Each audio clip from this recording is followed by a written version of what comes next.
तो जिन्होंने डाउट भेज रखा है तो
हम्म चलो यहाँ से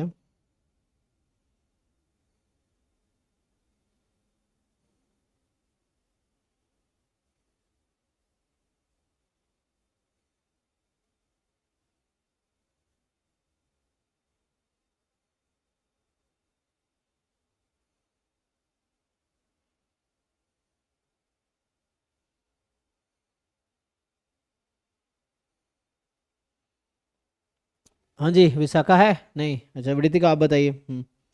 तो क्या पूछना है इसमें? सर इसमें क्रिटिकल रीजन कैसे बनेगा वो नहीं समझ आ रहा। अच्छा तो ये जो क्वेश्चन है H not theta is equal to 1। एक मिनट इसको ना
ठीक है। ये लाइक्लीहुड रेशियो टेस्ट यही कहता है ना? Yes sir. तो इसको आपने सॉल्व किया? सर ऐसे तो नहीं किया पर मतलब मैं ये सोच रही थी कि at least 5 of the sample observation का मतलब क्या है। मतलब जैसे usually summation X I greater than equal to 5 आता है। हम्म इसने तो कहा इसमें है एटलीस्ट इसमें जो है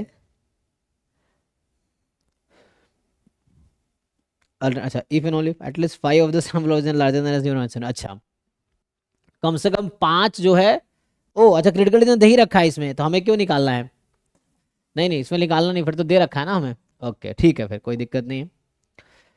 समझिए तो इसमें ये बोलना चाह रहा है what is the significance level. ठीक है हमें ये लाइक्लीहुड रेशियो टेस्ट तब लगाना पड़ता है जब क्रिटिकल रीजन नहीं दिया हो। तो दिया दे रखा है तो हमें लाइक्लीहुड रेशियो लगाने की जरूरत नहीं है। तो हमें वो यूज करना है जो क्वेश्चन में गिवन है। क्वेश्चन में गिवन है तो लाइक क्रिटिकल रीजन अगर नहीं गिवन है तब लाइक्लीहुड रेशियो टेस्ट यूज होगा। अगर गिवन है तो जो गिवन है वो यूज करेंगे। तो ये कह रहा है कि रिजेक्ट एच नॉट यही कह रहा है ना। Reject H not if at least 5 of the observation are larger than 0.7। तो at least 5 of x1 x2 x6 are larger than, अब सोचो एटलीस्ट 5 का मतलब क्या है, या तो 5 या ऑल 6, यही मतलब ना। तो कोई बात नहीं, उसमें क्या दिक्कत है। जैसे मान लो आपसे पूछा जाए, पूछा क्या सिग्निफिकेंस लेवल, तो अल्फा पूछ रहा है। सो रिजेक्टिंग एच नोट का मतलब क्या है, कम से कम 5 0.7 से ज़्यादा होगा, इसका मतलब है, और आईआईडी है ये। तो मान लो x1 0.7 से ज़्यादा है, x2 0.7 से ज़्यादा है, x3 0.7 से ज़्यादा है, x4 0.7 से ज़्यादा है। ऑर्डर स्टैट में भी ले आ सकते हैं ऐसे तो। x5 0.7 ज़्यादा है, और x6 जो है लेस देन 0.7 है। इसमें क्या हुआ, हमने क्या किया है, exactly 5 observation is more than 0.7, यही है। और ऐसे अगर मैं केसेस लिखूंगा तो कितने केसेस बनेंगे इस तरह से टोटल। ऐसे पांच पांच जैसे केस। अभी मैंने 6 को किया ना लेस देन 7, तो वैसे ही कर सकता हूँ, 5 और बनेंगे, फिर मैं x5 लेस देन 0.7 कर सकता हूँ। मतलब कोई एक को मैं लेस देन 0.7 लूंगा, बाकी को मोर देन लूंगा, यही ना। तो ऐसे ऐसे 6 केस बनेंगे टोटल इंटू 6। कैसे मैं बता रहा हूँ, पहले जैसे यहाँ पे लिया ना, दूसरे केस में मैं यहाँ लेस देन लगा दूंगा, यहाँ मोर देन रहेगा। तीसरे में यहाँ लेस देन, यहाँ लेस देन, यहाँ लेस देन, यहाँ लेस देन, 6 है ना। तो 6C1, एक में लगाना है लेस देन और बाकी में मोर देन, तो कितने केसेस होंगे, 6 चूज 1। तो ये हुआ okay sir. Exactly 5 of them more than 0.7। एक और केस है, कौन सा, जिसमें सारे ग्रेटर देन हाँ जीरो पॉइंट एटलीस्ट का है सेवन ना, तो ऑल आर, और ये आईआईडी है तो पावर उसके हिसाब से सबको लिख दोगे, तो मोर देन 0.7, और ये आ जाएगा इसकी पावर 6। इसकी पावर 6। हाँ ओके वैसा हो सर, जाए, अब हो जाएगा। ठीक है। Thank you.